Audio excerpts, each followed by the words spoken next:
एक ऐसी लड़की की दास्तां जिसे किडनैप कर 7 साल तक बंधक बनाकर रखा गया। उसे एक लकड़ी के बॉक्स में कैद किया और हर दिन अलग अलग तरीके से वो उसको परेशान करता था। 7 साल तक की दर्दनाक कैद के बाद किसी तरह वो आज़ाद हुई और किडनैपर को 104 साल की सज़ा मिली। दोस्तों, आइए जानते हैं इस वीडियो में किस तरह से उसने इस लड़की को 7 साल तक अपने पास कैद रखा। का नाम नदीम खान। उस लड़की की उम्र उस वक्त 20 साल की थी। उसके साथ एक भयानक घटना हुई। वो 19 मई 1977 को दिन, जब उसने अपने दोस्त के जन्मदिन में जाने के लिए एक सनकी पति पत्नी से लिफ्ट मांगी और उन्होंने उसे अगवा कर लिया। इसके बाद उसे चाकू की नोक पर लकड़ी के एक बॉक्स में बंदी बनाकर रखा गया और 7 साल तक रूह कांपा देने वाली ये घटना। उसके साथ बार बार वो रेप करता था और उसको पीटता भी था और उसको बांधकर थंब से लटकाया भी। इस पति पत्नी ने उसके जबरन गुलामी के कॉन्ट्रैक्ट पर साइन भी कराया था। इसके बाद उसे डराया गया था कि अगर उसने ये बात किसी को बताई तो जिससे कॉन्ट्रैक्ट हुआ है वो उसके परिवार वालों को मार देंगे। तो वो इसी वजह से शांत रहती थी और सारे जुल्म सहती रहती थी। किसी तरह वो महिला इस कैद से निकली और अपने परिवार के पास पहुंची। किडनैपर के बारे में बताया तो उसके माँ बाप ने कंप्लेंट पुलिस में लिखवाई और पुलिस में लिखवाने के बाद उसको गिरफ्तार कर लिया गया। जिस लड़की को अगवा किया गया था उसका नाम है कोलिन स्टैंड, जिसने अपनी ये सच्ची और दर्दनाक कहानी the girl in the box नाम की डॉक्यूमेंट्री के जरिए शेयर की थी। कैलिफोर्निया के एक सामान्य परिवार में पली बड़ी कोलिन को अपने साथ हुए जुल्म की एक एक बात याद है। 19 मई को कोलिन अपनी सहेली लिंडा के बर्थडे पार्टी में जा रही थी और जब वो घर से निकली तो काफ़ी देर कोशिश करने के बाद जब उसकी कार स्टार्ट नहीं हुई तो उसने लिफ्ट मांगने का फ़ैसला लिया, क्योंकि उसको बर्थडे पार्टी में जाने के लिए देर हो रही थी। सड़क पर कुछ देर इंतज़ार करने के बाद उसके पास एक कार आकर रुकी जिसमें कैमरन हुकर नाम का एक आदमी अपनी पत्नी जेनिस के साथ बैठा हुआ था। कैमरन ने कहा कि वो उसे उसकी फ्रेंड के यहाँ छोड़ देगा और कोलिन उसकी गाड़ी में जाकर बैठ गई। शुरू में कोलिन को सब कुछ ठीक लगा, लेकिन जब वो उस वक्त चौंक गई जब थोड़ा आगे बढ़ने पर कैमरन ने गाड़ी वहीं पर रोक दी और डिग्गी से निकालकर एक लकड़ी का बॉक्स लेकर आया। उस बॉक्स को उसने उसके सीट के बराबर में रख दिया। कोलिन कुछ समझ पाती उससे पहले ही कैमरन ने उसके पास आया और गर्दन पर उसके चाकू लगा दिया। चाकू उसके हाथ और आंखों पर पट्टी बांध दी चाकू के सहारे। इसके बाद कैमरन ने सीट पर रखा लकड़ी का बॉक्स उठाया और कोलिन के सिर को उससे कैद कर दिया। उसकी कुंडी लगा दी ताकि अगर वो चिल्लाए तो उसकी आवाज़ किसी को बाहर सुनाई ना दे।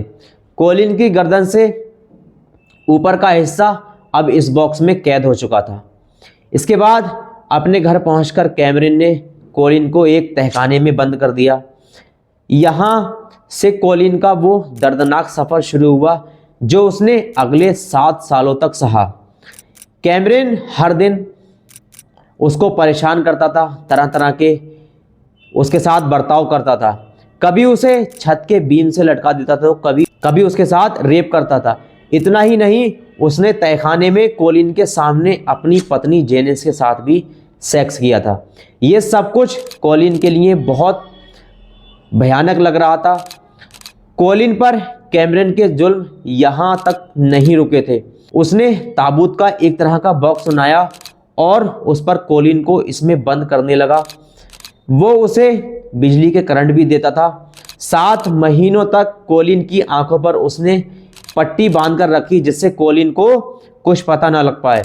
ये सब करते हुए कैमरन कहता कि वो उसके साथ ऐसा इसलिए कर रहा है क्योंकि इससे उसे मज़ा आता है।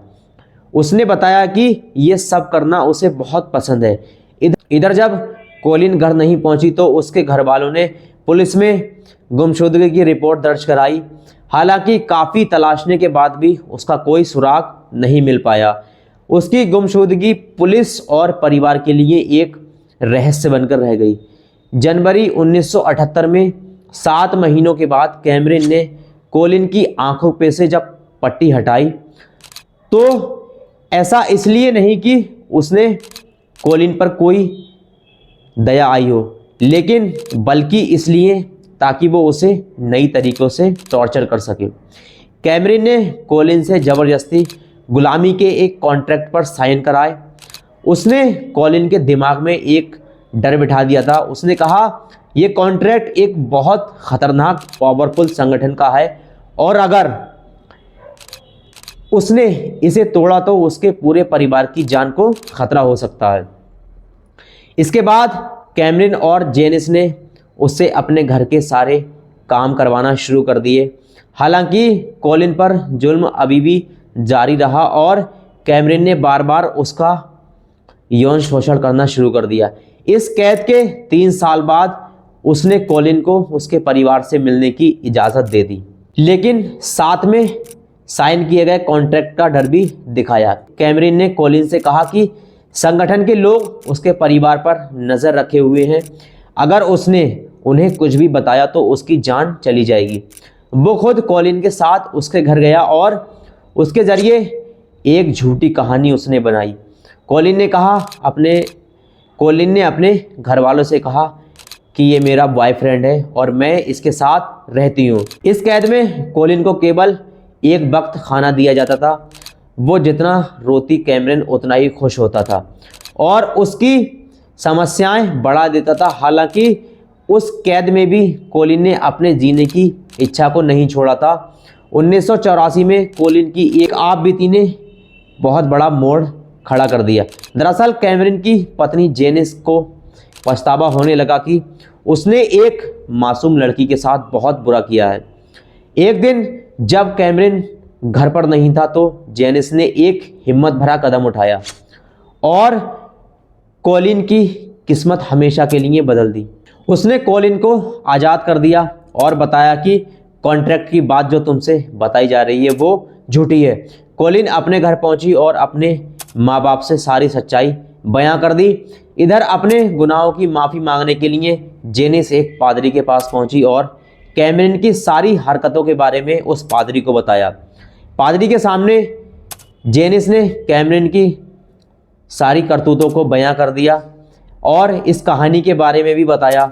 जब 1976 में उसने मेरी एलिजाबेथ स्पेनहॉक नामक एक महिला का किडनैप किया और लंबे वक्त तक उसको अपने तहखाने में बंधक बनाकर रखा।